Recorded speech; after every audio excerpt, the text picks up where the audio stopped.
যে ছেলেগুলি হাসিনার বাড়িতে যে অন্তর্বাস নিয়ে ঘোরাতে ঘোরাতে যখন গেছিল, ওই ছেলেগুলো কি হিন্দু ছিল? কার অন্তর্বাস নিয়ে রয়েছে? একজন মুসলিমের। কে যাচ্ছে? মুসলিম।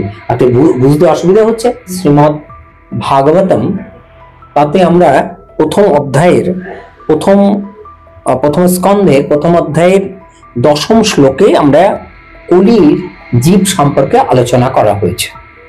সেখানে বলা হয়েছে, আর তুই অবাক হন, সিরাজদৌলার বিরুদ্ধে কিন্তু কৃষ্ণচন্দ্র রাজা ছিল। হ্যাঁ, জানি সেটা। কেন? কারণ সিরাজদৌলা সেই সময় যদি রাজা থাকতো, এই যে কটা হিন্দু এখানে আছে, সনাতন ধর্মী আছে, একটাও থাকতো না। বলা হয়েছে মাত্র 10,000 বছর পর্যন্ত, মহাপ্রভুর থেকে মাত্র 10,000 পর্যন্ত হরিনাম মোটামুটি চলবে, তারপর একদম বিলুপ্ত হবে। যে হরিনাম করবে তাকে হত্যা করা হবে। যখন পাকিস্তানের মুসলমানরা আক্রমণ করেছিল পূর্ব পাকিস্তানের মুসলমানদের, সেই সময় আর কি শুধুমাত্র হিন্দুদের আক্রমণ করেছিল? না, মুসলিমদের করেছিল।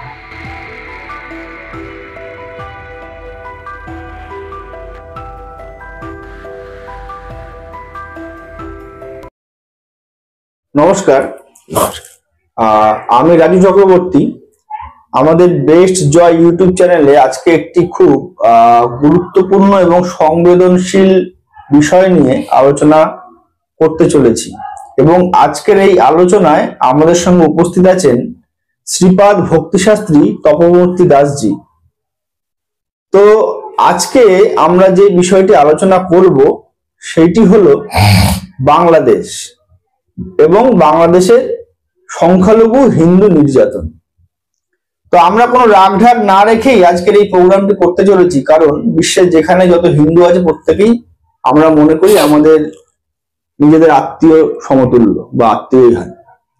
তো আমরা কিছু প্রশ্ন আজকে শ্রীপাদ ভক্তিশাস্ত্রী তপমূর্তি দাসজির কাছ থেকে আমরা জেনে নিতে চাইছি বা করে উত্তর খোঁজার চেষ্টা করব যে বাংলাদেশের বর্তমান পরিস্থিতি এই রকম হলো কেন এবং এর প্রতিকারই বা কি। তো প্রথমেই প্রণাম এবং স্বাগত জানাই আপনাকে আমাদের চ্যানেলে। হরে কৃষ্ণ।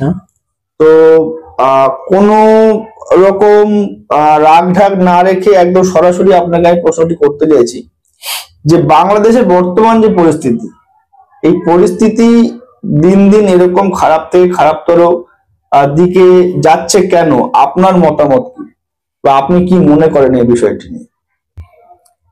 এখন এই মুহূর্তে খুবই আলোচনার বিষয় পূর্ব পাকিস্তান বা বাংলাদেশ, এখন তো বাংলাদেশই বলবো, এবং ছাত্র আন্দোলনকে সামনে রেখে ওরা যেটা করেছেন সেটা খুবই ওদের কাছে বিপ্লব বা এই ধরনের ব্যাপারগুলি ঘটেছে।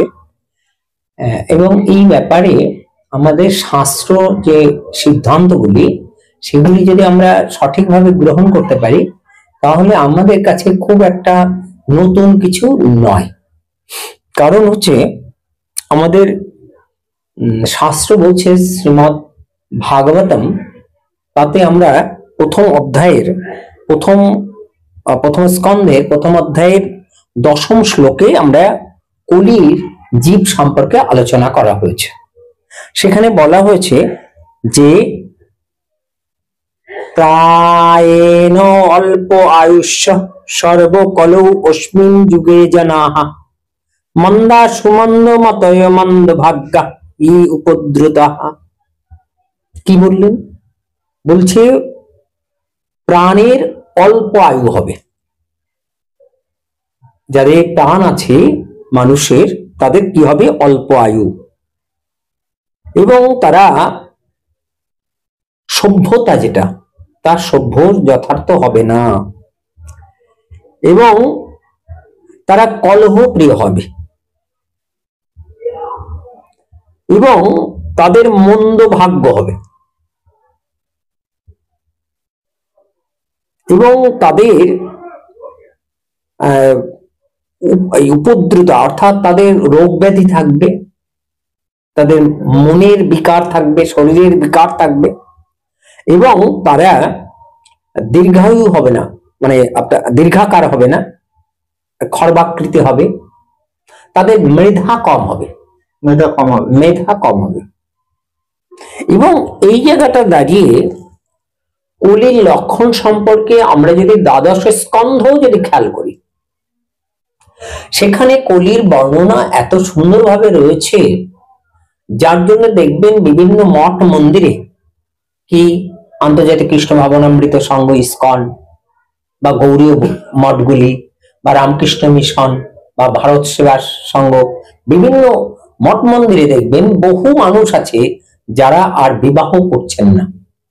বিবাহ না করে তারা কি করছেন, বংশ বিস্তার না করে তারা কিন্তু তাদের বংশকে উদ্ধার করে তারা নিয়ে চলে যাচ্ছেন। কারণ এই জগৎটি কখনোই আমাদের নয়, আমাদের নয়। তো তথাপিও আমাদের জগতের সকলে তো এই পথে চলবে না, তাহলে তারা গৃহস্থ জীবন পালন করবে। এবং সেই অতীত থেকে অদ্যাবধি পর্যন্ত সনাতন ধর্ম, যে সনাতন ধর্ম শাশ্বত, চিরন্তন, চিরনবীন, তো তারা বহুভাবে তারা কিন্তু যখনই যেটা প্রকৃত আধুনিক তা কিন্তু তারা গ্রহণ করেছে।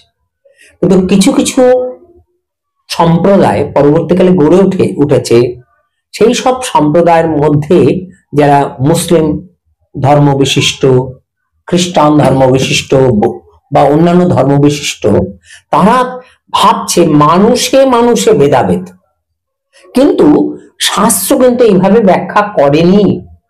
শাস্ত্র ব্যাখ্যা করেছে হচ্ছে সকলেরই একই লক্ষণ। আজকে যদি আমরা ভালো করে উপলব্ধ করি যে কোনো একটা মানুষকে, আমি বলছি এই হিন্দু, এই মুসলমান, এই খ্রিস্টান, এই বৌদ্ধ, এইভাবে আমাদের বৈদিক শাস্ত্র রচনা হয়নি। আমাদের বৈদিক শাস্ত্র সামগ্রিক মানব জাতির উদ্দেশ্যে, তাদের যা মন্দ চরিত্র তা উল্লেখ করা হয়েছে, আবার যা সৎ চরিত্র তা উল্লেখ করা হয়েছে। যেমন রাবণ, তিনি একজন ব্রাহ্মণ সন্তান। ভগবান রামচন্দ্র যখন পূজা করেছিলেন, তার পুরোহিত্য করেছিলেন কে? রাবণ। অথচ তিনি রাক্ষস, অসুর। তাহলে এখান থেকে সিদ্ধান্ত আসতে পারা যায় যে আমাদের আসলে যে মানুষগুলোকে আমরা প্রথমত ভাবছি এই মুসলমান, এই হিন্দু, এরকম এইভাবে ব্যাপারটা ভাবার দরকার নেই। আমাদের ভাবতে হবে একটু অন্যভাবে। কিন্তু পরে আবার এই ভাবনাটা আসবে, কিন্তু সেই ভাবনাটা যেভাবে আসা উচিত সেইভাবে এই মুহূর্তে, মানে অন্তত বিশেষ করে পূর্ববঙ্গের যারা হিন্দু সম্প্রদায় আছে এবং মুসলিম সম্প্রদায় আছে, তারা কোনো মতেই এটা বুঝে নিতে পারছে না, কারণ তারা শাস্ত্রের থেকে বিস্তৃত খানিকটা হয়ে পড়ে রয়েছে। ধরা যাক আজকে আমি 16 মালা জপ করি, আজকে আমি সাদা সঙ্গে তিলক ধারণ করি, আজকে আমি যা কিছু রন্ধন করি তা ভগবানকে নিবেদন করে আমি ইয়ে করি, এবং আমি একেশ্বরবাদিতে বিশ্বাসী। হ্যাঁ, সনাতন ধর্মের প্রকৃত ঈশ্বর কি? একটাই, পরমেশ্বর একটাই। এবং সেখানে দাঁড়িয়ে আজকে যখন আমি এই কথাগুলো বলছি, ঠিক সেই সময়ে আজকে আমার মধ্যে একটা অহংকার আসতে পারে। আমি যদি কোনো বৈষ্ণবীয়তা লাভ করে থাকি, তাহলে সর্বপ্রথম হচ্ছে ত্রিনাদপি শুনেছেন তরুরিব সহিষ্ণুনা অমানিনা মানদেন কীর্তনীয় সদারে। তাহলে যদি কেউ কখনো কোনোভাবে আমার দ্বারা কোনোভাবে মনে লোকটি বললেন, এটার মানেটা যদি একটু বুঝিয়ে বলেন। যখন কোনো বৈষ্ণব তিনি বৈষ্ণবীয়তা লাভ করেন, তখন তিনি কি করেন? তিনি তৃণের থেকেও তিনি নিচু হবেন। মহাপ্রভুর স্বয়ং যে শিক্ষা অষ্টকম, তার মধ্যে অন্যতম একটি শ্লোক, এবং এটা মহাপ্রভুর নিজের প্রদান করা শ্লোক। এবং এই শিক্ষার মধ্য দিয়ে তিনি বলেছেন একজন বৈষ্ণবের আচরণ কেমন হবে। তিনি বলেছেন যে একজন বৈষ্ণব তৃণের থেকেও নিচু হবেন। আমরা যখন তৃণের উপর দিয়ে হেঁটে যাই, তখন সে হেঁটে যাওয়ার পরেও সেই তৃণে মাথা উঁচু করে বলে যে আমার মাথার উপর দিয়ে যে গেলেন, আপনার ব্যথা লাগেনি তো পায়ে? বৈষ্ণব এমন হবে। আর কি বলেছে? তরুরিব সহিষ্ণুনা, তরুর থেকেও তিনি সহিষ্ণু হবেন, বৃক্ষের থেকেও বেশি সহিষ্ণু হবেন। একটা বৃক্ষকে যদি কর্তন করা যায়, কেটে ফেলা যায়, কিচ্ছু বলে না। গাছের গোড়ায় জল নিয়ে শুকিয়ে যাচ্ছে, কিচ্ছু বলে না। আমরা যখন লেপ তোষক গায়ে দিয়ে ঘুমাচ্ছি সেই সময় বৃক্ষে কি ঠান্ডা লাগে, কিন্তু কিচ্ছু বলে না। খুব গরম যখন পড়েছে, রোদ, ফাটা রোদ, আমরা এসিতে বসে আছি, আর তখন বৃক্ষকে দেখি যে সে কিছু বলছে না। হ্যাঁ, সুতরাং সে যখন কিছু বলে না অথচ সে সকলের মঙ্গল করে যায়, বলছে সেই বৃক্ষের থেকেও তিনি বেশি সহিষ্ণু হবেন যিনি বৈষ্ণব হবেন। আচ্ছা, এবং তারপরেও বলা হয়েছে অমানি না মানদেন, নিজে মানুষ নয় অপরকে সম্মান করবে। তাহলে আজকে যারা ওখানে মুসলমান আছেন, তো তাদেরও আমাদের সম্মান দিতে হবে। দুরাচারী, কিন্তু দুরাচারীর মধ্যেও কোনো ভালো কোনো গুণ আছে কিনা, সেই গুণ কীর্তন আমাদের করতে হবে বৈষ্ণব মতে, তখনই আমি একান্ত পরিবর্জন করতে পারবো। তাহলে ত্রিনাদপি শুনেছেন তোর রিব সহিষ্ণুনা অমানিনা মানবেন কীর্তনিয়া সদাবি, তখনই সে 24 ঘন্টা ধরে হরিনাম করার যোগ্য, নতুবা সে বৈষ্ণবীয়তা লাভ করতে কখনো। আমি এখানে একটু আপনার কে থামাচ্ছি। আজকে ইসকন নিয়ে ওখানে একটা বিবাদ দীর্ঘদিন ধরে চলছে, শেখ হাসিনার আমল থেকেই চলছে ওখানে, এবং ইসকনকে ব্যান করার জন্য বিভিন্ন রকম প্রক্রিয়া ওরা বিভিন্ন ভাবে চালিয়ে আসছে। এর আগেও কয়েকবার ইসকনের উপরে অ্যাটাক হয়েছে। এবারে আবার সেই বিষয়টির পুনরাবৃত্তি আবার হয়েছে। এবার ইসকন সম্বন্ধে আমরা যদি জানি, ইসকন সারা পৃথিবীতে সনাতন ধর্মের প্রচারটা করছে এবং হরিনাম সংকীর্তন এবং হরিনাম সারা পৃথিবীতে ছড়িয়ে দেওয়ার চেষ্টা করছে আর কি, বা দিচ্ছে। তো সেই জায়গা থেকে দাঁড়িয়ে আমার তো মনে হয় না কোনো ইসকনি সাধু যারা সংসার ছেড়ে এসেছে তারা কোনোদিন এদেরকে অসম্মান করেছে বা কিছু, ওখানে যারা সংখ্যাগরিষ্ঠ আছে সেই জায়গা থেকে আপনি কিরকম ধরনের সম্মানের কথা বলছেন? আমি মূলত পটভূমির প্ল্যাটফর্মে কথাগুলো বলছি, আমি খুব বাস্তবিক ভাবে আলোচনায় আসবো। আমি আসবো ওখানে প্রকৃত সমস্যাটা কিভাবে আমাদের শাস্ত্রীয়ভাবে দেখা উচিত এবং ওখানে করণীয় কি, এই করণীয় কি, এই বিষয়টা আমি আলোচনায় আনবো। কারণ হচ্ছে এই বিষয়টা যদি আমরা পটভূমি আলোচনা না করি, তাহলে আমি কখন যে আর 10টা মানুষের মতন সাধারণ কথা বলতে শুরু করব, এটা তো কখনো কোনো বৈষ্ণব বা যিনি সাধক তার মুখ থেকে তো আসার কথা নয়। আমার প্রথম বিষয়টা হচ্ছে এইটা। অর্থাৎ আমি কখনোই আমি আমি আমি হিন্দু নই, আমি মুসলিম নই, আমি খ্রিস্টান নই, আমি বৌদ্ধ নই, আমি জৈন নই, আমি বাঙালি নই, আমি ভারতীয় নই, আমি চাইনিজ নই, আমি বাংলাদেশি নই, আমি একটি আত্মা। আর আত্মার স্বরূপ হয় কৃষ্ণের নিত্য দাস। এই যে তত্ত্ব, যে বিষয়টি, এই তত্ত্বটাকে সবসময় মনে রেখে ওখানে আমাকে বিভিন্ন কথা বলতে হবে। কোনো কথা আমি বললাম যে কথাটি দাঁড়ালো না, অথচ সমস্যার সমাধান হলো না, তাহলে তো হবে না। সমস্যার সমাধান চাই, অথচ আমি আর কি সম্পূর্ণভাবে আমার যে বৈষ্ণবীয়তা তা আমার রক্ষা পাবে।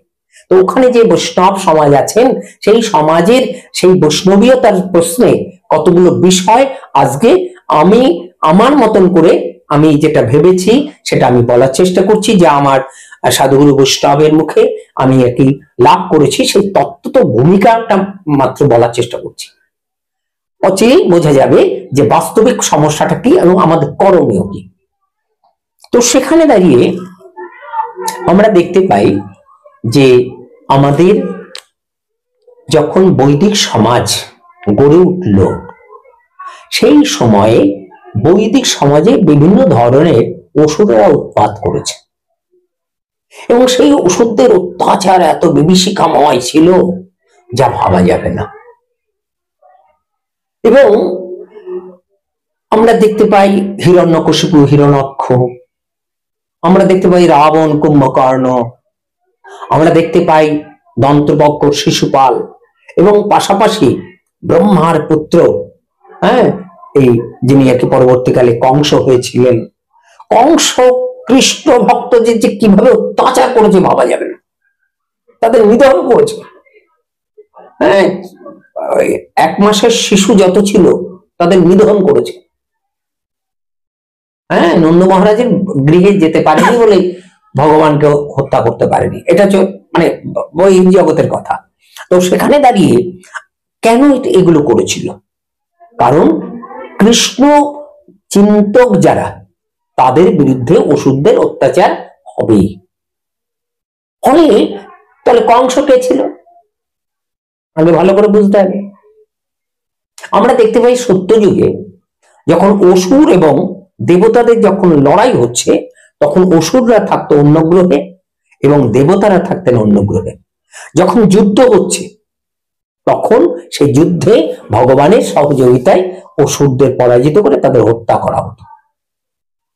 আমরা তারপরে যখন দেখেছি যে ত্রেতা যুগে, তখন অসুরেরা থাকতেন দ্বীপে দ্বীপে, অর্থাৎ এই দ্বীপে হচ্ছে কে অসুর, এই দ্বীপে কে হচ্ছে সুর অর্থাৎ দেবতা, যেমন রামচন্দ্র এবং রাবণ, এবং যুদ্ধ হয়েছে এবং অসুর নিধন হয়েছে। এবং দাপরের দিকে আমরা দেখলাম গৃহে গৃহে, মানে পরিবারে পরিবারে, অর্থাৎ একই পরিবারের হচ্ছে পাণ্ডব, একই পরিবারের কৌরব, পারিবারিক কলহ, এবং সেটা হয়েছে।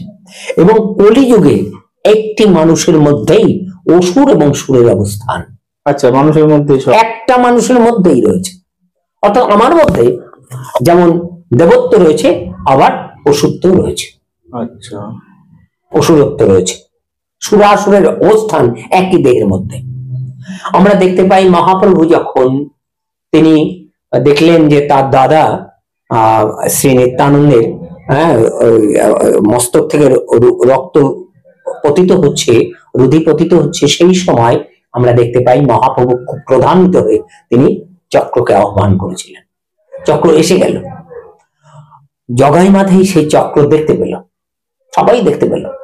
তখন নিত্যানন্দ মহাপ্রভুর চরণে পতিত হয়ে বললেন, হে মহাপ্রভু, তুমি তো কথা দিয়েছিলে কলিযুগে অস্ত্র ধারণ করবে না, কারণ কি একই দেহের মধ্যে সুর এবং অসুর, তুমি তো আর কি এই অসুরত্ব নষ্ট করবে হরিনাম এবং প্রেমধন দিয়ে। মহাপ্রভু সেই চক্রকে তিনি ফেরত দিয়ে দেন, এবং সেখানে দাঁড়িয়ে আমরা দেখতে পাই সেই জগাই মাধবকে উদ্ধার করেছিলেন মহাপ্রভু ও শ্রী নিত্যানন্দ। সেই দিনে হরিনাম শুরু করেছিল, এবং তারা 2 লক্ষ করে নাম করতেন 24 ঘন্টার মধ্যে। 2 লক্ষ মানে অ্যাবাউট প্রায় 13 ঘন্টার উপরে, 13 ঘন্টা 20 মিনিট লাগে হচ্ছে 2 লক্ষ নাম জপ করতে। 2 ভাই করতো, আর বাকি সময় যতটুকু তারা থাকতো সারা মাদার ঘাটে, তারা 2 ভাই মিলে সমস্ত বৈষ্ণবদের সেবকদের কি করতেন, মহাপ্রভুর সেবকদের চরণ ধৌত করতে, আর বলতো আমরা 2 ভাই কত কষ্ট দিয়েছে, আপনারা আমাদের ক্ষমা করুন, ক্ষমা ভিক্ষা করতেন। তাহলে এই যে জায়গাটা, তাহলে সেখানে দাঁড়িয়ে আজকে আমাদের মনে রাখতে হবে যে এই যে কলিযুগ, এই কলিযুগের এই হচ্ছে সমস্যা। অসুরত্ব কিন্তু আমাদের প্রত্যেকের মধ্যে আছে, আবার দেবত্ব আমাদের মধ্যে আছে। তাই দেবত্বকে রক্ষা করা, অসুরত্বকে বিনাশ করা, এই বিনাশ করার জন্য বিভিন্ন পন্থা হতে পারে। যখন আমি বুঝতে পারছি না, আরেকজন এগোতে হবে, মহাপ্রভুর মতন কেউ না কেউ চক্র ধারণ করবেন। কিন্তু বাস্তবিক পক্ষে আমাকে অনেক সময় যুদ্ধ করতে হতে পারে। হ্যাঁ, মাঝে একজন পরম ভক্ত তিনি বলছিলেন যে এখন ধর্মযুদ্ধ করতে হবে, কথাটা মিথ্যা না, কিন্তু সেই ধর্মযুদ্ধ করার প্রারম্ভিক পটভূমিটা যদি যথার্থভাবে না বোঝা যায় তাহলে মুশকিল হবে। একটা উদাহরণ দিলে খুব ভালো করে বোঝা যাবে। যখন কুরুক্ষেত্রে যুদ্ধ হচ্ছে, সেই সময় আমরা দেখতে পাই যে ভগবান স্বয়ং কুরুক্ষেত্রের যুদ্ধের মধ্যে আছেন, তাই তো? তিনি রথের সারথি, কার? পার্থ, অর্থাৎ কে? মধ্যম পাণ্ডব শ্রী অর্জুনের, সখা অর্জুনের। এবং সেই সখা অর্জুন যখন সেই রথে যুদ্ধ করছেন, এবং সেই যুদ্ধক্ষেত্রে কাদের সংঘবদ্ধ করেছেন ভগবান? বলছেন যে যত আর কি অসুর আছে তাদের নিধন করতে হবে ধর্মযুদ্ধের মাধ্যমে। তিনি যখন যুদ্ধ করছেন, সেই সময় আমরা দেখতে পাই যে ভগবানের নিজের ভাগ্নেয়, তাই তো, সুভদ্রার পুত্র, তিনি অভিমন্যু, তিনি আর কি নিধন হলেন। তাহলে ভগবানের নিশ্চয় একটা পরিকল্পনা আছে। যে অর্জুন যুদ্ধ করতে চাইল না, সেই অর্জুনকে যুদ্ধ করানোর জন্য তিনি পরামর্শ দিলেন শ্রীমদ্ ভগবদ গীতাকে সামনে রেখে। তো সেখানে আমরা দেখতে পাই যে কুরুক্ষেত্রের যুদ্ধে নিজের ভাগ্নেও তাকে কি হত্যা হতে দেখলেন কেন? ভগবান এটা করালেন। ভগবানের ইচ্ছা ছাড়া একটা শুকনো পত্র গাছের থেকে, বৃক্ষের থেকে পতিত হয় না। আচ্ছা, এটা যদি আমরা জানতে পারি, আমরা যদি বুঝতে পারি, তাহলে ভগবানের ইচ্ছাতেই চারিদিকে যা কিছু ঘটছে সেটা হচ্ছে। অর্জুন যুদ্ধ করবে না, আমরা দেখতে পেলাম তাকে শ্রীমদ্ ভগবত গীতার দান করলেন তাকে সামনে রেখে। এবং আমরা দেখতে পেলাম যুদ্ধ যখন হচ্ছে তখন যুদ্ধে কোনো জয় পরাজয় হচ্ছে না। কেন? কারণ মহামতি ভীষ্মদেব তিনি পাণ্ডবদের উপরে কোনো আক্রমণ করছেন না। তিনি কি করছেন? যা আসছে বাণ সেটাকে শুধু তিনি সেনাপতি হিসাবে তিনি প্রতিরোধ করছেন না। আচ্ছা, কোনো যুদ্ধে কোনো ক্ষয়ক্ষতি নেই। এমন সময় দুর্যোধন এসে তিনি বললেন, এটা কি হচ্ছে? আপনি একে ইয়ে করছেন, এই যুদ্ধ আপনি সঠিকভাবে করছেন না। পরের দিন তিনি যখন যুদ্ধ তীব্র বেগে করতে শুরু করলেন তখন একে ভগবান রথের চাকা উঁচু করে তিনি ভীষ্মদেবকে হত্যা করতে গেলেন। কারণ ভীষ্মদেব প্রতিজ্ঞা করেছিলেন, এই যুদ্ধে, এই ধর্মযুদ্ধে আমি, এই প্রভু তোমাকে আমি অস্ত্র ধারণ করাবই। ভক্তকে বড় করার জন্য তিনি অস্ত্র ধারণের নাম করে তিনি চক্র হিসাবে তিনি কি ধরলেন? তিনি রথের চাকা। এবং সেখানে দাঁড়িয়ে তিনি অস্ত্র পরিত্যাগ করেছিলেন। তখন মহামতি ভীষ্মদেবকে তিনি প্রদান করেছিলেন জ্ঞান প্রদান করার পরে তখন তো তিনি তাকে সরসজ্জা দিয়ে দিল বিকালবেলা। এরপরে যুদ্ধ ভীষণ। ঘটোৎকচ এবং অভিমন্যু তারা হত্যা হলেন। হত্যা হওয়ার পরে ভীমসেন তখন তীব্র বেগে যুদ্ধ করতে শুরু করলেন, কারণ তিনি প্রতিজ্ঞা করেছিলেন যে দুর্যোধনের 100 ভাইকে তিনি একাই হত্যা করবেন এবং এক এক করে হত্যা করতে শুরু করলেন। এদিকে যত বীর ছিলেন, গুরুদেব দ্রোণাচার্য ছিলেন, কর্ণ ছিল, সবাইকে হত্যা পর করে ফেললেন। এবং এই করে শুধুমাত্র বিরোধী পক্ষের কাউকে হত্যা করছে এরকম নয়, পাণ্ডবদের পক্ষেও যে পুরুষরা ছিলেন, দ্রৌপদীর পিতা ছিলেন, দ্রৌপদীর ভ্রাতা ছিলেন, এবং যারা এই রাজন্যবর্গ যারা পাণ্ডবদের পক্ষে ছিলেন তারাও কিন্তু নিধন হয়েছিলেন। আচ্ছা, শুধুমাত্র পঞ্চ ভাই আর তাদের নাতি উত্তরার গর্ভের অভিমন্যুর ঔরসজাত সন্তান হচ্ছে ধর্মরাজ পরীক্ষিত, তারও দেহত্যাগ হয়েছিল গর্ভে। গুরুদেব দ্রোণাচার্যের পুত্র হর্ষোত্তমা তাকে ব্রহ্মাস্ত্র মেরে দিয়েছিল, প্রাণ চলে গেছিল, তখন পুনঃসঞ্চার করেছিলেন ভগবান স্বয়ং। এই 6 জনকে বাঁচিয়ে রেখেছিলেন এবং এই 6 জন যে বেঁচে থাকবে দ্রৌপদী সব জানতেন, সব জানতো। তাই গুরুদেবের পুত্রকে কোনো শাস্তি না দেওয়ার পক্ষে রায় দিয়েছিলেন, কারণ সব ভগবান যে করে রেখেছেন এটা দ্রৌপদীর সব জানা ছিল। তাই এই দ্রৌপদীর যেমন সব জানা ছিল, আজকে পূর্ববঙ্গে কি হবে এই কথা কি আপনি বা আমি কি কিছু জানি? জানি না। কেন জানি না? কারণ আমরা দ্রৌপদীর মতন খুব কাছের মানুষ নই ভগবানের। যারা ভগবানের খুব কাছে, অন্তত এইটুকু তো আমরা করতে পারি যে ভগবান যা করেন মঙ্গলের জন্য করেন। কংস যেমন বহু কৃষ্ণ ভক্তকে হত্যা করেছিল, বহু সন্তানকে হত্যা করেছিল, বহু নারীর উপর অত্যাচার করেছিল, তাহলে আজও কিন্তু পূর্ববঙ্গে আমরা এরকম দেখতে পাচ্ছি। কিন্তু ইতিহাসটা যদি ঘাটেন, শুধু পূর্ববঙ্গে ঘটনা ঘটেছে তা তো নয়। যখন আমাদের ভারতবর্ষ আক্রমণ করলো তৈমুরলং, সেই ইতিহাসটা যদি আপনি ঘাটেন, পরবর্তীকালে যখন বাবর আক্রমণ করলো, যখন আকবর যখন তিনি রাজ্য বিস্তার করছেন, সেই সময় আমরা যে সমস্ত রাজাদের নাম শুনি, রানা প্রতাপ, তাই না, তারপরে শিবাজি, শাহুজি, এইভাবে একের পর এক যে রাজাদের নাম আমরা শুনতে পাই, এবং তাদের যে ঘরণীরা যারা ছিলেন তারা যেভাবে তারা সতীত্ব রক্ষা করে দেহত্যাগ করেছেন বা যেভাবে যা করেছেন ভালো করে বুঝতে হবে। তো সেখানে দাঁড়িয়ে আজও সেই যারা বহির্গত ভাবে এসেছিলেন যেমন বাবর, বাবর সামান্য কিছু বছর আমাদের এখানে রাজত্ব করেছিলেন, আচ্ছা, কিন্তু তিনি বলেছিলেন যে এদেশ আমার নয়, আমার জন্মস্থান অন্য জায়গা, এবং আমি যেহেতু এদেশের কেউ নই, তাই আমার যত মৃত্যুর পরে আমার যে সমাধি কবর দেওয়া হবে তা যেন আমার দেশে দেওয়া হয়। বাবর নিজে বলেছে, বাবরের নিজের কন্যা তিনি এটা লিখে দিয়ে গেছেন। আচ্ছা, ইতিহাস রচনায় এটা রয়েছে। বাবর কোন কোন মন্দির আক্রমণ করেছে, বাবরের কন্যা খুব গর্ভের সাথে সেই কথাগুলো বলেছে, আচ্ছা, গর্ব করে কথাগুলো বলেছে। এই যে এত ইতিহাস জানা যাচ্ছে কেমন করে? কারণ একটা রাষ্ট্রের অভ্যন্তরে অনেক কিছু থাকে। এখন এই মুহূর্তে আপনারা জানেন যে খানিকটা ধর্মীয় ভাবে আবেশপ্রবণ যে বিজেপি সরকার, মোদী সরকার বর্তমানে রয়েছে, ফলে তারা আর কি দস্তাবেজ খানা থেকে এই সমস্ত প্রকৃত তত্ত্বগুলো জানতে পারছে, কারণ সব ইতিহাস জানানো হয় না। তথাপিও কিছু কিছু ঐতিহাসিক বিশেষজ্ঞ তারা কিছু তত্ত্ব জানবার জন্য তারা কিছু তত্ত্ব চায় ভারত সরকারের কাছে, এবং তারা দেয়। ওই ওই তত্ত্বটুকু পাওয়ার পরে তারা কিন্তু বিভিন্নভাবে ছক করে দেখেন। আবার যদি দেখেন যে আজকে মহাপ্রভুর আমলে সেই সময় হুসেন শাহ যদি তাকে যদি মানে মানে যথার্থভাবে যদি ইয়ে না করতো, মহাপ্রভু যদি না দাঁড়াতেন, কাজের বিরুদ্ধে যদি না দাঁড়াতেন, সেই সময় একচেটিয়া যারা সনাতন ধর্মী তাদের বিধর্মী হতে বাধ্য হতো।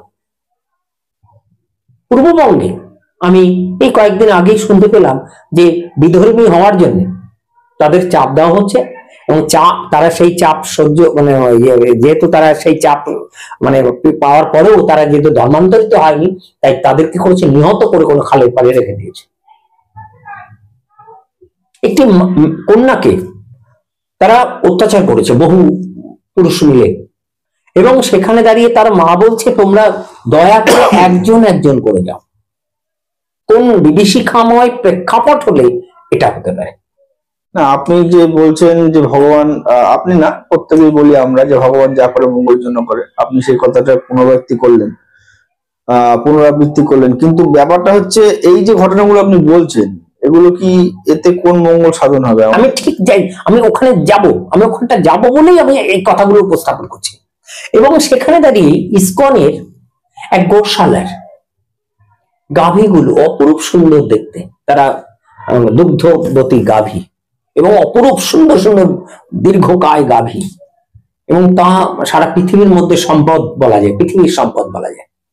তো সেই গাভীগুলোকে দুরাচারীরা কি করছে, তারা দণ্ড দ্বারা, সেই দণ্ড দ্বারা তারা কি করছে, আক্রমণ করছে, এবং সেই আক্রমণটা এমন ভাবে করছে যে সেই গাভী মানে কাত হয়ে পড়ে গেছে, তার পা গুলো ভেঙে দিচ্ছে, তার মাথায় বাড়ি মারছে, তার পেটে বাড়ি ইয়ে মারছে, এবং তার সারা শরীর ভঙ্গুর করে দিচ্ছে। এইভাবে সেই দুরাচারীরা তো এই গাভী খায়, ওরা আমি জানি ওরা আর কি ইয়ে করে খায়। তো ওরা যদি ওটা নিয়ে যেয়ে যদি খাবার হিসেবে খেত, আমি এত কষ্ট আর কি ওই গাভী পেত না। কিন্তু এটা করলো কেন? করলো একটা জিজ্ঞাসা। এই জিজ্ঞাসা আসে কোথা থেকে? এই জিজ্ঞাসা আমরা দেখতে পাই অসুরদের কতগুলো রস আছে, বিভৎস রস। হ্যাঁ, এইভাবে যে গৌণ যে রসগুলি আছে, সেই রসের মধ্যে কতগুলো রস আছে যে রসগুলিতে তারা খুব আনন্দ লাভ করে। এটি কাউকে হত্যা করবে, কিন্তু হত্যা সহজে করবে না। তারা কি করবে, অল্প অল্প করে তাকে অত্যাচার করবে, এবং সেইভাবে অত্যাচার করে ইয়ে করবে। তো সেখানে দাঁড়িয়ে আমাদের এই অত্যাচারগুলো যখন হচ্ছে, তখন আমরা স্পষ্টভাবে প্রথম যে কথাটা বলবো, যে যখন বাইরের যারা মানুষেরা আমাদের দেশে আক্রমণ করতে এসেছিল, সেই মানুষগুলি আসলে কারা? তারা আসলে মরুভূমি দেশের মানুষ। তারা কোন দেশের মানুষ? মরুভূমি দেশের মানুষ। মরুভূমিতে সেখানে মাটি নেই, তাই মাটির মূর্তি দিয়ে পুজো করা তাদের পক্ষে সম্ভব নয়। তাই আমাদের ওখানে সমস্যাটা হচ্ছে যে ওখানে যে সমস্ত মানুষেরা এই ধর্মটাকে গ্রহণ করেছিল আজ থেকে 15 বছর আগে, 1500 বছর আগে। তো সেই ধর্মটির প্রথম শর্ত ছিল হচ্ছে মরুভূমি দেশের সভ্যতা। যার জন্য ওদের দেখবেন মুসলমানই, যেটা সুন্নত বা মুসলমানই হয়, ওটা কিন্তু আপনার ফাইমোসিস রোগ হয়ে যাবে যদি কিনা ওখানে যদি ওটা না করা হয়। আচ্ছা, ওখানের জন্য ওটা, ওখানের জন্য যেখানে ধরুন বালি ঝড় হয়, ধরুন আপনি যদি কোনো আপনার স্ত্রী, পুত্র, কন্যাকে নিয়ে আপনি কোথাও অবস্থান করছেন এবং সেখানে আপনি যদি কোনো পুজো আশ্রা বা কিছু করার জন্য যদি চেষ্টা করেন, যেটা মানে অন্তত এখনই 1 গ্লাস জল না পেলে বা অল্প একটু জল না পেলে প্রাণ চলে যাবে, অথবা আপনি যদি আধ ঘন্টা অপেক্ষা করেন, এক্ষুনি মরুঝড়ে এসে ওখানে পর্বত তৈরি করে দেবে এবং আপনি ওখানে চাপা পড়ে যাবেন। তো সেখানে বলা হয়েছে যে তাকে আপনার এই ইয়ে বলা হয়েছে, ওই আপনার ইয়ে বলা হয়, কাফের বলা হয়, এবং কাফেরকে হত্যা করার কথা বলা হয়েছে এবং তার সম্পদ, স্ত্রী এবং সন্তানদের লুট করার কথা বলা হয়েছে। বলুন আর কি, যদি ওই ওই মানুষটি যদি আর কি ওখানে মারাই যায় তার মানে আপেক্ষিক কোনো চেতনা থেকে, তাহলে তাকে হত্যা করে তার সন্তান এবং তার স্ত্রীকে রক্ষা করাই ভালো। কিন্তু যেহেতু মরুভূমি প্রধান এলাকা, তাই নারীদেরও ওখানে সম্মানটা কম, নারীদের কোনো সম্মান নেই, কারণ পুরুষরাই ওখানে প্রধান ভূমিকা পালন করে থাকেন।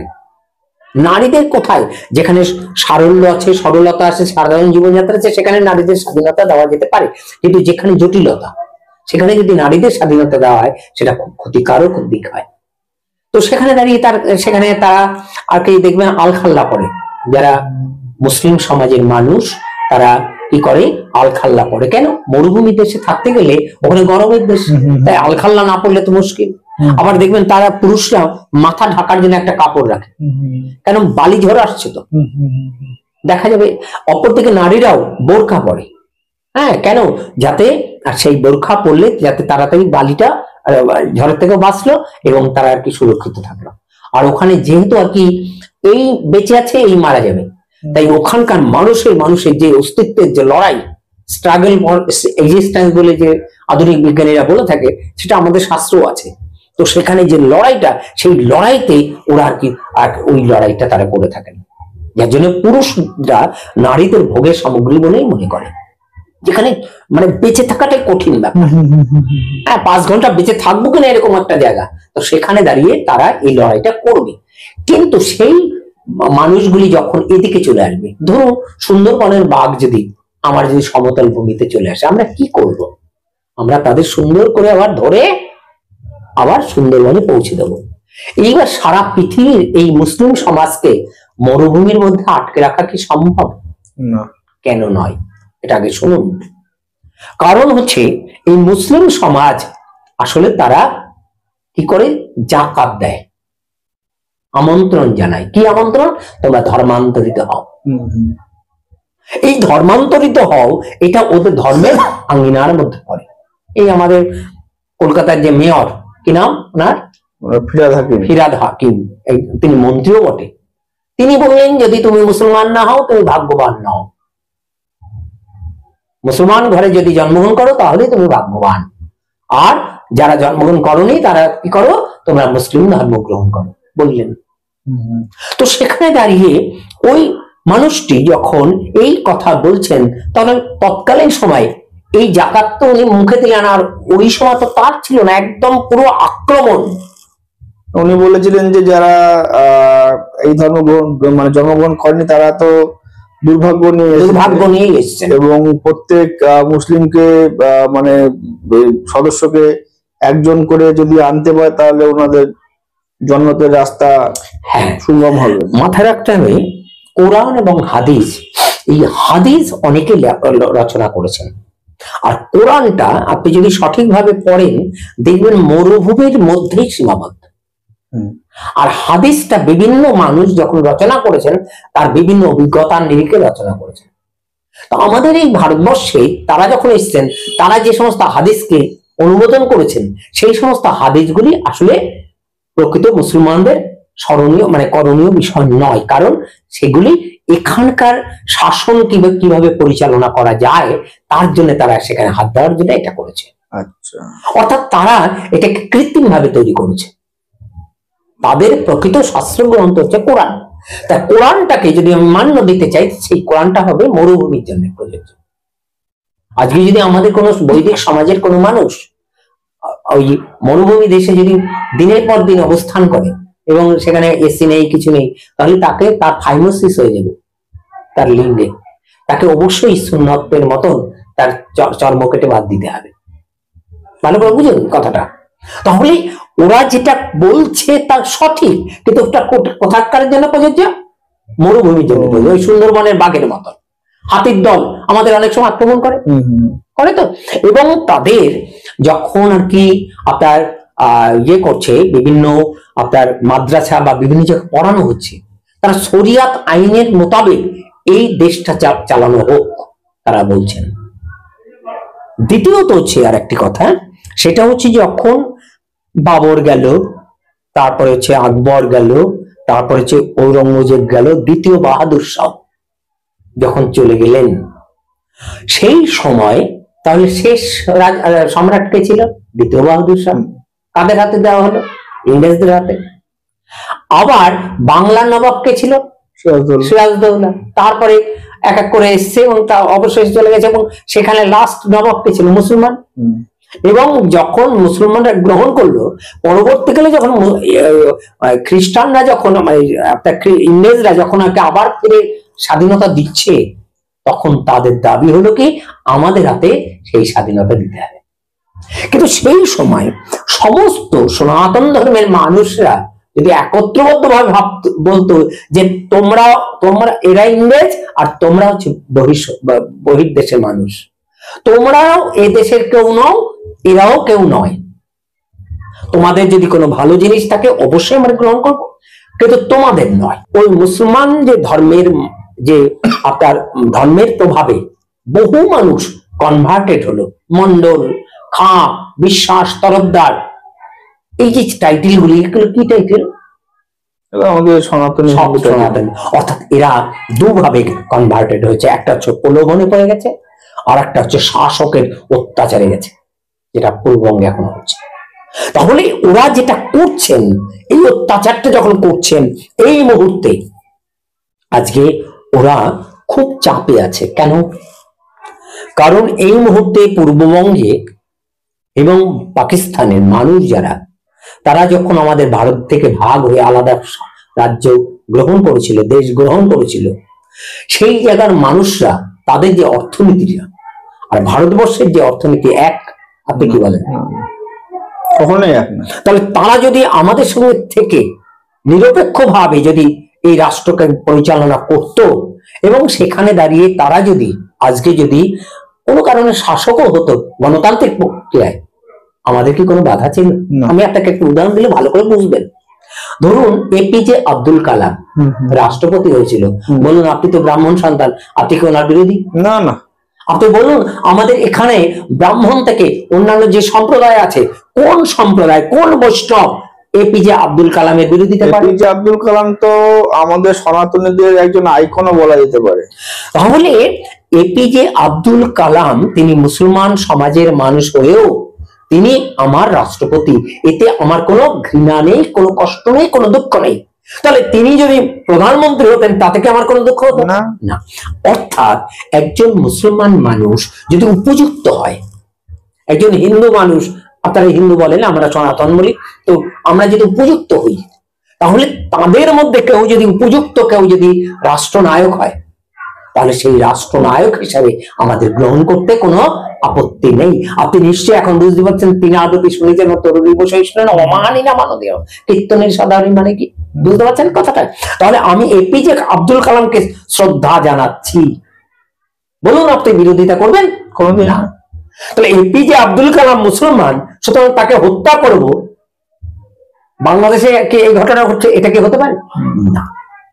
আমাদের বিষয়টি হচ্ছে, আমরা যারা পশ্চিমবঙ্গের মানুষ আছি এবং পুরো পশ্চিমবঙ্গ সহ সারা ভারতবর্ষে ছড়িয়ে গেছে, পূর্ববঙ্গের থেকে 1947 সালে, 46 সালে, 44 সালে, 38 সালে, 1900 এইসব সালগুলিতে যে সমস্ত অত্যাচার করা হয়েছে, নোয়াখালীর দাঙ্গা বা ইত্যাদি ইত্যাদি গুলো হয়েছে, সেই সমস্ত অত্যাচারের ফলে সেখানে হিন্দু যে মানে নিধন হয়েছে, সেই নিধনের পরে পরিপ্রেক্ষিতে তিনি গান্ধীজি তিনি বলেছিলেন যে যদি কিনা ভারতবর্ষ খণ্ড হয় তাহলে আমার বুকের উপর দিয়ে সে খণ্ড করতে হবে। কিন্তু পরবর্তীকালে উনি মানতে বাধ্য হয়েছিলেন, সেটা যেভাবেই হোক। কারণ আমরা তো অ্যাকচুয়ালি তো ক্ষত্রিয় নই, মুখ্যত যে কথাটা আমি বলবো, আমরা ক্ষত্রিয় নই। ধরুন আজকে আমি এখানে বিপদে পড়েছি, তাহলে আমি বিপদে পড়লে বা আপনি বিপদে পড়লে কি করবেন? আপনি কি হাতে অস্ত্র নেবেন? না। কে নেবে? পুলিশকে ডাকবো আমরা। অর্থাৎ আমরা পুলিশ, রাষ্ট্রের যারা নিরাপত্তা রক্ষী, আমরা তাদের ডাকবো। তাহলে ক্ষত্রিয় কারা? পুলিশ এবং প্রশাসন বলতে আবার অন্য জিনিস হয়ে গেল, আমরা যারা সুরক্ষা বলয় যারা আছে, ভালো করে বুঝতে পারবেন। তাহলে আমি ক্ষত্রিয়দের ডাকবো, আমি কি নিজে হাতে অস্ত্র নিতে পারি? না। কিন্তু দেখবেন এই ইউটিউব, ফেসবুক, বিভিন্ন জায়গায় আমরা যখন কোনো মন্তব্য করছি তখন আমি নিজেই, তপমূর্তি দাস, আমি নিজেই বোধহয় আমি একজন যোদ্ধা। এবং বাকযুদ্ধ করারও কতগুলো নিয়ম আছে। আপনি আসলে কোন স্তর থেকে, আপনি কি ব্রাহ্মণ, আপনি কি ক্ষত্রিয়, আপনি কি বৈশ্য, না আপনি শূদ্র? আপনি পুলিশ অফিসার হলে ক্ষত্রিয়, আপনি যদি একজন শিক্ষক হন, ডাক্তার হন, তাহলে আপনি ব্রাহ্মণ, অধ্যাপক হলেন ব্রাহ্মণ, আপনি যদি ব্যবসা বাণিজ্য, চাষবাস, গোমাতার সেবা করেন তাহলে বৈশ্য, আর যদি আপনি তিন জাতির সেবা করেন আপনি শূদ্র। তাহলে আপনি কোন স্তর থেকে আপনি এই বক্তব্যগুলো বলছেন? সেই বক্তব্যগুলো কিন্তু আসলে ঠিক পতন হচ্ছে না। এইবার যখন আমাদের পূর্ববঙ্গের প্রধানমন্ত্রী শেখ হাসিনা তিনি ওখানে ছিলেন এবং তার যারা সেনাপতি তারা বিশ্বাসঘাতকতা প্রকারান্তে করলেন এবং বললেন যে আমরা ছাত্রদের উপর আক্রমণ করতে পারবো না এবং আপনাকে এখান থেকে চলে যেতে হবে। তারা বিশ্বাসঘাতকতা করেছে। যদি জাফর যদি বিশ্বাসঘাতকতা করতে পারে সিরাজদৌল্লার সাথে, হ্যাঁ, এবং সেখানে দাঁড়িয়ে আপনি অবাক হবেন, সিরাজদৌল্লার বিরুদ্ধে কিন্তু কৃষ্ণচন্দ্র রাজা ছিল। হ্যাঁ, জানি সেটা। কেন? কারণ সিরাজদৌল্লা সেই সময় যদি রাজা থাকতো, এই যে কটা হিন্দু এখানে আছে, সনাতন ধর্মী আছে, একটাও থাকতো না। ইতিহাস বলছে হ্যাঁ, একটাও থাকতেন না। আপনিও থাকতেন না, আমিও থাকতেন না, এই পূর্ববঙ্গ পশ্চিমবঙ্গে একজনও থাকতো না। সিরাজদৌল্লাকে তো খুব বড় ভাবে একদম নয়। আপনি যদি সেই সময় যারা বিশ্বাসঘাতকতা করেছিল তাদের মধ্যে যারা হিন্দু সমাজের সনাতন ধর্মী যারা ছিলেন, তারা যে কারণে বিশ্বাসঘাতকতা করেছিল তার অন্যতম কারণ ছিল ধর্মীয় কারণ। আচ্ছা। এবং সেই সময় সিরাজদৌল্লা যাকে বলতেন যে তোমাকে মুসলমান হতে হবে, আর কোনো কথা ছিল না। আচ্ছা। এবং মাঝে মাঝে কৃষ্ণচন্দ্র রাজাকে বহুভাবে আক্রমণ করেছে। একমাত্র গোপাল ভাঁড় তিনি একমাত্র রক্ষা করেছেন, আর অন্য কেউ করেননি রক্ষা। তিনি শূদ্র সম্প্রদায়ের ভুক্ত মানুষ, তিনি ছিলেন, নাপিত ছিলেন এবং তিনি রক্ষা করেছেন। ভালো করে বুঝতে হবে। তাহলে আমাদের যেটা কর্তব্য, যে কোনো একটা কথা ভাবতে গেলে আমাদের অনেক কিছু ভেবে কথা বলতে হবে। তাহলে আপনি বলুন, ফেসবুক বা ইউটিউবে যে সমস্ত কথাবার্তাগুলো ভেসে আসছে, আমাদের পক্ষে হয়ে যে কথাগুলো বলা হচ্ছে, সেই কথাগুলো কি আমরা সঠিক জায়গায় দাঁড়িয়ে কি কথাগুলো বলছি? না। অনেক সময় মনে হচ্ছে বোধহয় ক্ষত্রিয়। না, আমরা ক্ষত্রিয় নই।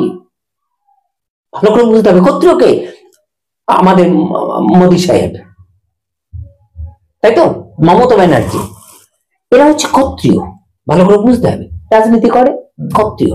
তাহলে ক্ষত্রিয় বৃত্তি যারা করছেন তারা যেহেতু কলিযুগে, তাই ক্ষত্রিয়রা ক্ষত্রিয় বৃত্তি বোঝেন না।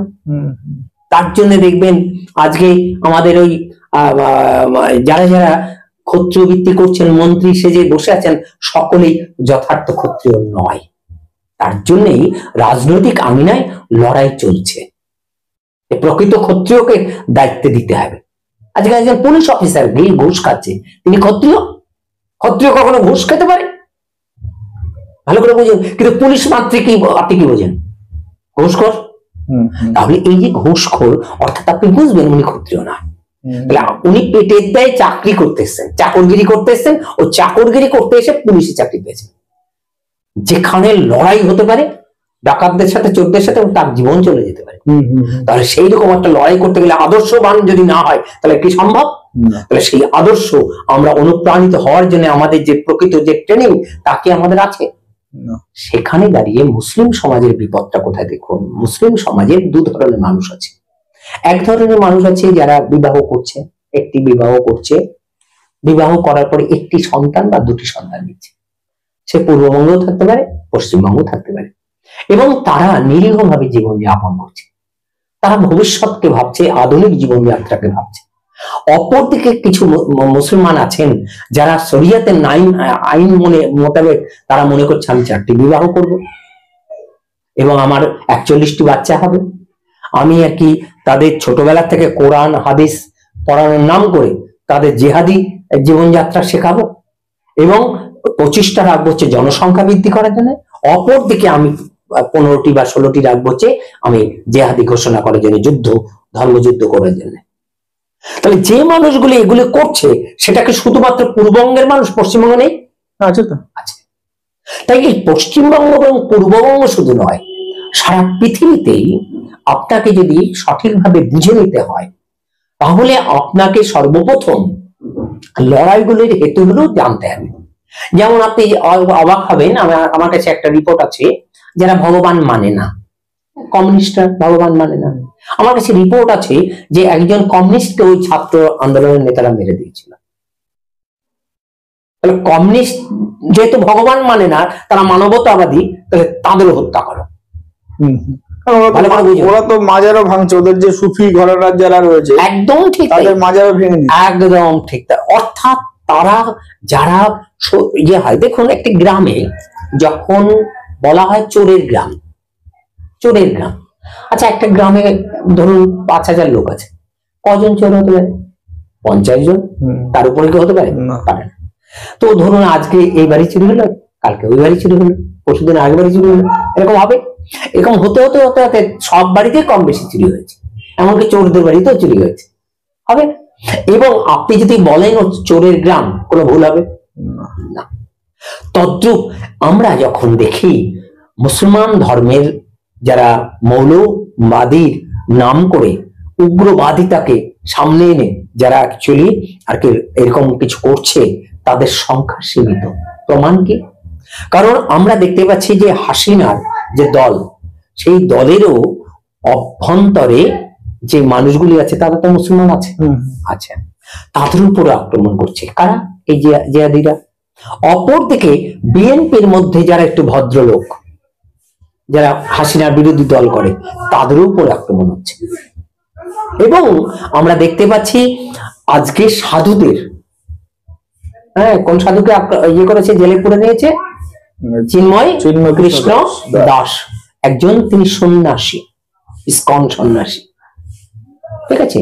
তো তাকে জেলে পুড়ছে। তাহলে জেল থেকে ছাড়া পাবে কারা? যত সন্ত্রাসবাদী। দেখুন আর কি বাংলাদেশে তাকে দেখুন, তারা জেল থেকে বেরিয়েছে, তাই হচ্ছে সন্ত্রাসবাদী। তারা যদি প্রকৃত শাসন করতে চাইতেন তাহলে তারা এটা করতেন না, কারণ সন্ত্রাসবাদী সন্ত্রাসবাদীর কোনো চরিত্র হতে পারে না। আজকে আমি যদি কোনো একটা বোম বুকে বেঁধে আমি যদি রাজাবাজারের সামনে যদি বোম বাস্টিং করি, তাহলে আমি কি শুধু ওখানে মুসলমানদের মারবো না? ওখানে হিন্দুরা মরবে না? মরবে। তাহলে আমি যদি সন্ত্রাসবাদী হই তাহলে আমি সকলের মানবতার পক্ষের শত্রু। এই ভাবতে কি কোনো কষ্ট হচ্ছে না? তাই আমাদের এই জায়গাটার সিদ্ধান্ত প্রথমেই নিতে হবে যে পূর্ববঙ্গে যা কিছু ঘটছে সেখানে আগে বুঝে নিতে হবে তাদের সংখ্যাটা কত। কেউ ওটা ভাবছে না, সবাই ভাবছে মুসলমান সব বোধহয় জিহাদি। না, ওখানে সব মুসলমান জিহাদি নয়। এই পশ্চিমবঙ্গে বহু মুসলমান আছে, খুব নিরীহ মুসলমান, যাদের মন্ডল, খা, তরফদার টাইটেল, এবং তারা সবাই কনভার্টেড মুসলিম। তাদের বিয়ে হয়েছে, একটা কি দুটো বাচ্চা, তারা জীবন যাপন করছে। তাহলে সেই মুসলমান আর যারা কি বলতো আর কি এরকম 4টে বিবাহ করছে, 3টে বিবাহ করছে, একটা বিয়ে করছে, আবার তালাক দিচ্ছে, আবার বিয়ে করছে, এই করে সন্তানাদি উৎপাদন করছে, এবং তারা জিহাদি শিখাবার জন্য তারা সে পাঠাচ্ছে, মাদ্রাসায় পাঠাচ্ছে। তারা শুক্রবারে নামাজ পড়ার নাম করে তারা সেখানে সংঘবদ্ধ হয়ে তারা বিভিন্ন ধরনের মন্তব্য করছে। আজকে আপনি পূর্ববঙ্গের কথা বলছেন, আপনি বলুন কলকাতায় ওই যেখানে আর কি খিদিরপুর ডগ, সেখানে অত্যাচার হয়েছে কিনা? মেদিনীপুরে সেখানে একটা গাড়ির মধ্যে আপনার তারা নিজস্ব ভজন কীর্তন শুনছিলেন, আর সেখানে তাদের নামিয়ে মুসলমানের মানুষরা তারা অত্যাচার করেছে কিনা? আজকে আপনার একটা আপনার মালদা বা বিভিন্ন জায়গায় মুর্শিদাবাদের একজন এমএলএ তিনি বললেন যে আমরা 70% মানুষ, আমরা 30%কে কেটে আমরা গঙ্গা ভাসিয়ে দেবো। আবার অপরদিকে মিঠুন চক্রবর্তী বললেন যে আমরা ওদের পুঁতে দেবো। কিন্তু দুজনেই কি ক্ষত্রিয়? না, ও এমএলএ হয়েছে ইসের জোরে, আর এ হচ্ছে নাট্যকার, এ আর হুমকি দিয়েছে সিনেমার জোরে। কিন্তু বাস্তবিক পক্ষে দুজনে আসলে দুটোর কোনো কথাই প্রকৃত সত্য নয়, এদের পিছনে অন্য লোক আছে। ভালো করে বুঝুন, কিন্তু এরা কিন্তু আসল বস্তু নয়। তাহলে এরা রাজনীতির নাম করে, ক্ষত্রিয়ের নাম করে এরা মিথ্যাচার করছে। হুমায়ুন সম্পর্কে আমি যতটুকু পরবর্তীকালে খোঁজ নিয়েছি, অনেক জ্ঞানী লোক, এবং ওনার মুখ দিয়ে ওই কথা বেরোতে পারে না। তাহলে ওনার মুখ দিয়ে কেউ না কেউ বের করেছে। তাহলে কে বের করেছে? তাহলে আমাদের যে ইন্টেলেকচুয়াল যে ব্রাঞ্চ গুলি রয়েছে, সেই ব্রাঞ্চের সিদ্ধান্ত নিতে হবে। এক, আমাদের দেশটাকে সুরক্ষিত না করে ওই দেশে কি হচ্ছে আমি প্রথমে ভাববো না, এক। দ্বিতীয়ত, তাহলে আমার দেশ সুরক্ষিত কিনা সুরক্ষা করতে হবে। আর এখানে নিশ্চয়ই আর কোনো কথা আপনি শুনতে চাইছেন না। এইবার বাংলাদেশে যাই। বাংলাদেশে প্রথমত হচ্ছে ওই দেশটি আমাদের নয়, আমাদের না। ওই দেশের অভ্যন্তরে কি ঘটবে সেটা ওদের উপরে ছেড়ে দেওয়া উচিত। কিন্তু আপনি ধরুন ইসকনের ভক্ত, আপনি রামকৃষ্ণ মিশনের ভক্ত, আপনি ভারত সেবা সংঘের ভক্ত, বা আপনি মতুয়া সম্প্রদায়ের ভক্ত, বা আপনি ধরুন গৌর বৈষ্ণব হতে পারেন, আপনি বাউল সম্প্রদায়ের ভক্ত, বা আপনি আর কি কোন সুফি বংশের কোন ভক্ত। তাহলে সেখানে যখন আপনার উপরে আক্রমণ আসছে, তখন আপনাদের তো একটা সংঘবদ্ধতা আছে, আন্তর্জাতিক সংঘবদ্ধতা আছে। যেমন ইসকনের সারা পৃথিবীতে কোন দেশে তাদের সংগঠন আছে? তাহলে পূর্ববঙ্গ ছাড়া, পাকিস্তানের কয়েকটা জায়গা ছাড়া ইসকনের বিরোধিতা করার কোনো মানুষ আজ পর্যন্ত পাওয়া যায়নি। না হলো দেশের বেশি দেশ সেখানকার রাষ্ট্রনায়ককে ইসকনের পক্ষ থেকে চিঠি দেওয়া হয়েছে। আচ্ছা, সেই রাষ্ট্রনায়করা রাষ্ট্রসংঘকে বলেছে। রাষ্ট্রসংঘ তারা কি আমেরিকা, ইংল্যান্ড, চীন, রাশিয়া সকলের সাথে আলোচনা করছে, ভারত তাদের সাথে আলোচনা করছে কিভাবে ইয়ে করা যাবে। আজকে ধরুন আমি যদি এখন ধরেন 5খানা অ্যাটম বোম মেরে দিই, বাংলাদেশ থাকবে? কখনো থাকবে না। কিন্তু আপনি বলুন তো, ইসকন মন্দিরটাও তো চলে যাবে, তাই তো? ভালো করে বুঝুন। তাহলে ওখানে যেটা হবে সেটা গৃহযুদ্ধ হবে। কি যুদ্ধ হবে? গৃহযুদ্ধ হবে। আর সেই গৃহযুদ্ধে কি শুধু মুসলমানরা মরবে? না, সবাই মরবে। মুসলমান মৌলবাদীরাই মরবে? না। সন্ত্রাসবাদীরা মরবে? না, সাধারণ মানুষ মরবে। সেই সাধারণ মানুষরাও মৃত্যুবরণ এখন করছে। কংস বাইরে, আর জেলখানায় কে রয়েছে? বসুদেব এবং দেবকী। কৃষ্ণ লালিত হচ্ছেন কোথায়? নন্দালয়ে। ভালো করে বুঝুন। অত্যাচার হবে। সেই অত্যাচার যখন হচ্ছে তখন বুঝবেন যে আর সন্ত্রাসবাদীরা বাইরে, আর সাধু যখন জেলে, নিশ্চয়ই গোবিন্দের পরম কোনো কল্যাণময় তিনি নিশ্চয়ই কোনো ভালো কাজের জন্য এটা করেছেন। একজন ভক্ত আমি দেখছিলাম ইউটিউবে বা ফেসবুকে কান্না করে বলছে, আমি বহুদিন ধরে আমি ভক্তি জীবন লাভ করেছি, আপনারা সারা পৃথিবীর ভক্তরা আমাকে রক্ষা করুন। আরে না, কখনো এটা করব না।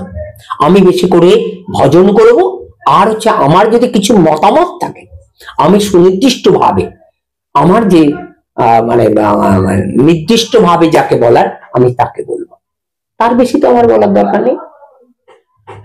তো সেখানে দাঁড়িয়ে পূর্ববঙ্গের যে সমস্যা তার সমাধান হওয়ার জন্য প্রথমত যেটা করতে হবে সেটা সারা পৃথিবীর রাষ্ট্রনায়করা রাষ্ট্রসংঘকে বলবে। রাষ্ট্রসংঘ তারা কি অন্যান্য যে আপনার রাষ্ট্রগুলি রয়েছে তাদের সাথে আলোচনা করে বাংলাদেশ একটি ছোট্ট দেশ, ও আসলে ওখানে রাষ্ট্র পরিচালনা করার জন্য ক্ষমতা নেয়নি। ওখানে ডক্টর ইউনূস তিনি প্রথম দিন যখন আর কি ক্ষমতা গ্রহণ করলেন, ওই কেঁদে কেঁদে বলেছিলেন তোমরা যদি এরকম মানুষের উপর অত্যাচার করো তাহলে কিন্তু আমি ক্ষমতা থাকবো না। আমার খুব ভালো লেগেছিল কথাটা, এবং আমি বলেছিলাম এই ভদ্রলোক কে। পরবর্তীকালে ওনার ফেসবুকে ওনার বিভিন্ন জিনিস আমি দেখে নিয়েছি, ওনার গুগল ইসের থেকে ওনার লাইভ বা ওনার আমি দেখেছি যে উনি ক্ষুদ্র সঞ্চয়ের উপরে ইয়ে করে মানুষকে কিভাবে আর কি সমবায়ের মাধ্যমে উন্নয়ন করানো যায় সেগুলো আমি দেখেছি ওনার বিষয়টি। তাহলে সেখানে দাঁড়িয়ে একটি মানুষকে যখন হত্যা করার জন্য উনি যখন প্ররোচনা দিচ্ছেন, তাহলে উনি রাষ্ট্রনায়ক হিসেবে ওখানে নেই, উনি বয়স্ক মানুষ, ওনাকে সামনে রেখে পিছনে অন্য কেউ লাঠি নাড়াচ্ছেন। ঠিক আছে, উনি যেহেতু আর কি পদকপ্রাপ্ত নোবেল পুরস্কার পেয়েছে, তাই ওনাকে সামনে রেখে পিছনে যারা হাত নাড়াচ্ছেন আসলে তারাই হচ্ছে ওখানে প্রকৃত মানবতার শত্রু। সেই মানবতার শত্রুকে চিহ্নিত করার জন্য আমাদের যেটা করতে হবে, প্রথমে ভগবানকে জানাতে হবে, ভগবান নরসিংহদেবের কাছে প্রার্থনা করতে হবে। ভগবান নরসিংহদেব তিনি নিশ্চয়ই কৃপা করে তিনি নিশ্চয়ই কোনো অন্তর্বর্তীর ব্যবস্থা করবে, কারণ এই মুহূর্তে ভগবান আর আসবেন না বলা হয়েছে, আর কল্কি অবতার রূপে আসবেন। তাহলে এর মধ্যে কি হবে? এর মধ্যে সাধারণত যারা ভক্তি জীবন লাভ করবে বলা হয়েছে মাত্র 10,000 বছর পর্যন্ত, মহাপ্রভুর থেকে মাত্র 10,000 পর্যন্ত হরিনাম মানে মোটামুটি চলবে, তারপর একদম বিলুপ্ত হবে। যে হরিনাম করবে তাকে হত্যা করা হবে। কি ভয়ঙ্কর ব্যাপার, বোঝা যাচ্ছে কথাটা? আজকে আপনি বলছেন যে ইসকন আক্রান্ত, ওখানে না, সারা পৃথিবী আক্রান্ত, সারা পৃথিবীতে আক্রান্ত। ইসকন শুধু নয়, রামকৃষ্ণ মিশন আক্রান্ত হবে, সবাই আক্রান্ত হবে। যে ভালো কথা বলবে, মুসলিম সমাজে যদি ভালো কথা বলে তারাও আক্রান্ত হবে, হবেই। বিভীষণ সে রাক্ষসের দলে ছিল না ঈশের দলে ছিল, আর্য সমাজে ছিল, রাক্ষসের দলে ছিল। সে যখন ভালো কথা বলতে গেছিল তার কি হয়েছিল? রাবণ কি করেছিল? তাই আজকে বাংলাদেশের যে ঘটনা আপনাকে ব্যথিত করেছে আমি বুঝতে পারছি, আপনার মনের বাচ্চা মানুষ, আপনার মধ্যে ক্ষোভ তৈরি হয়েছে। কিন্তু আমি সাধক হিসাবে আমি একটা কথা বলবো, আমি তো সাধনা ভালো বুঝি না, কিন্তু আমি যতটুকু বুঝেছি, উপলব্ধ করেছি এবং সাধুগুরু বৈষ্ণবের মুখে যা শুনেছি, তাতে কি করতে হবে, সুখ এবং দুঃখকে সমান জ্ঞান করে ভগবানের প্রতি সম্পূর্ণ আমাদের ইয়ে করতে হবে। দ্বিতীয়ত হচ্ছে আমরা ক্ষত্রিয় যারা, তাদের কাছে আমাদের বিভিন্ন আপিল পৌঁছে দিতে হবে।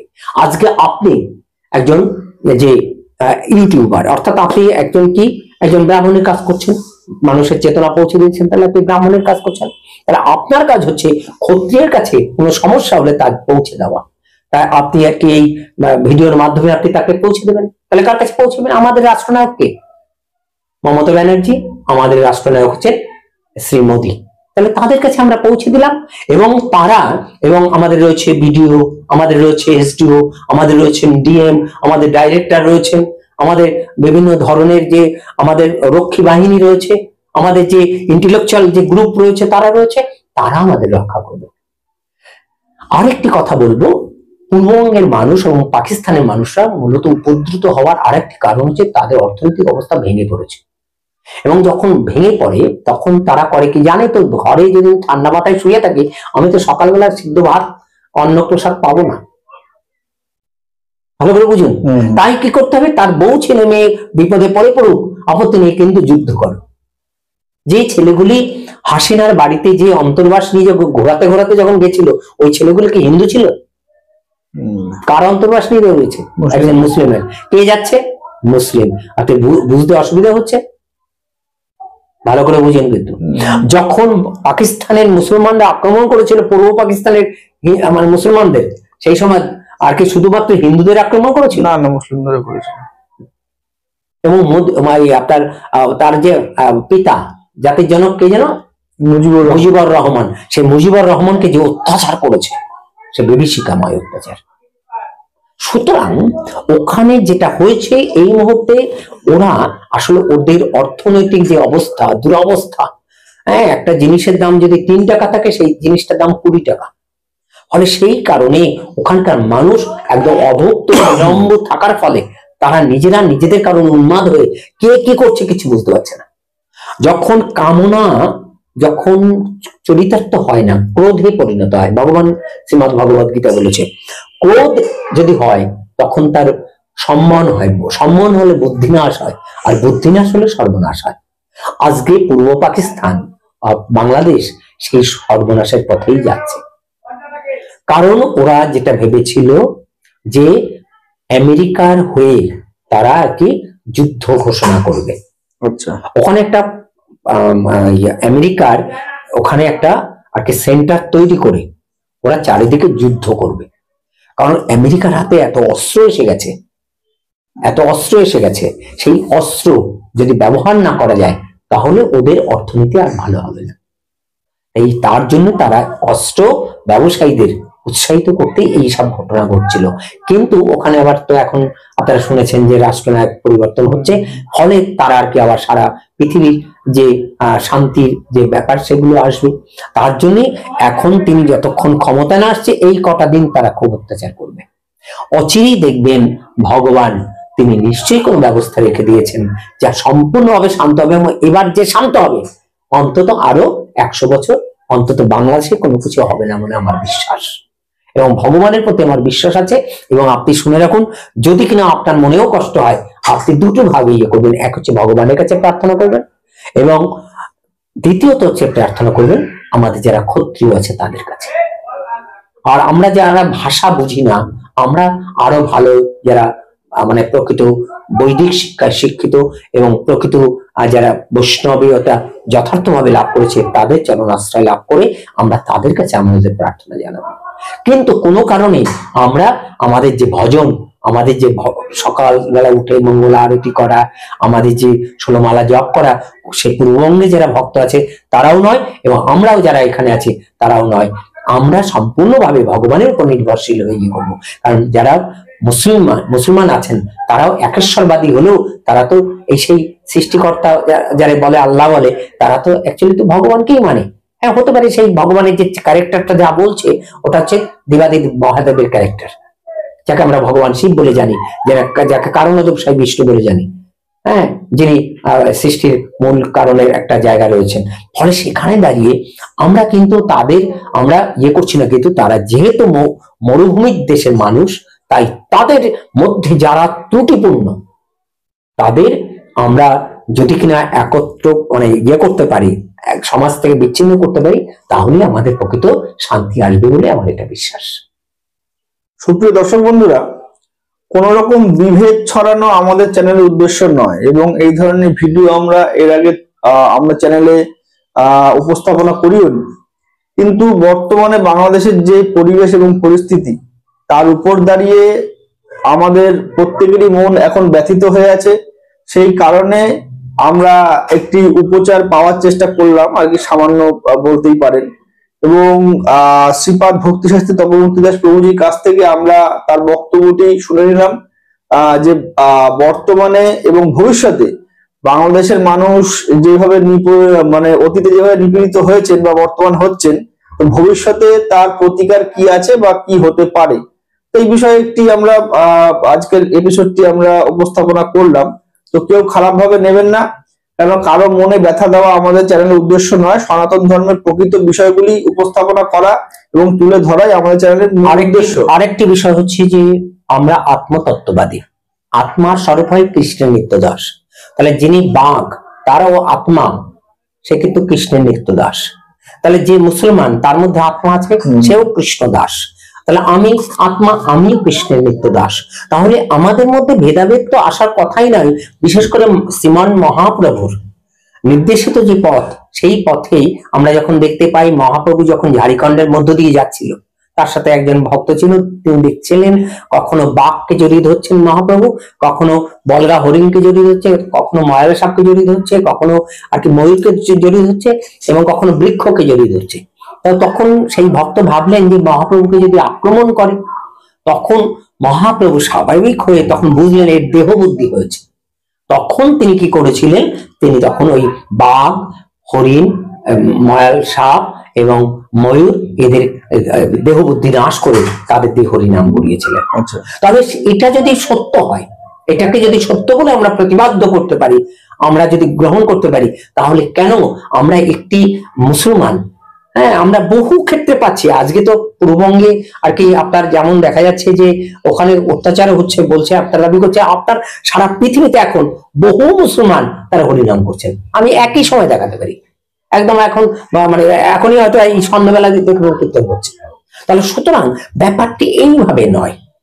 আগে যারা প্রকৃতপক্ষে আত্মতত্ত্ববাদী তারা সমস্ত বিষয়টাই আলোচনা করবে আত্মতত্ত্বের মধ্য দিয়ে। তাই বিভেদবাদ এটা কখনোই কোনো সনাতন ধর্মের হতে পারে না এবং হয়নি। তারা যেটা করেছে, বাঘ যদি বনের থেকে বাইরে যেমন বেরোয়, তাদের আবার বনে পৌঁছে দাও, তদ্রূপ ওদের মনের মধ্যে যে বাঘগুলি বেরিয়ে পড়েছে, আমি বলেছি মনের মধ্যে আমাদের দেহের মধ্যে অসুর এবং সুর আছে, সেই অসুরগুলোকে আবার ঢোকানোর জন্য আমাদের বৈদিক সভ্যতা যথেষ্ট এবং আমরা পারবো, এটা আমার দৃঢ় বিশ্বাস। ঠিক আছে? এবং পূর্ববঙ্গে দেখবেন এখন থেকে যে অবস্থা, আগামী দিনে এমন হবে যে 100 বছরের মধ্যে এই ঘটনা ঘটবে না এবং আমাদের এই উপমহাদেশেও 100 বছরের মধ্যে ঘটবে না, এরকম ব্যবস্থা হয়ে যাবে, এটা আমার দৃঢ় বিশ্বাস। সুপ্রিয় দর্শক বন্ধুরা, আজকের ভিডিওটি আমরা এখানেই শেষ করছি।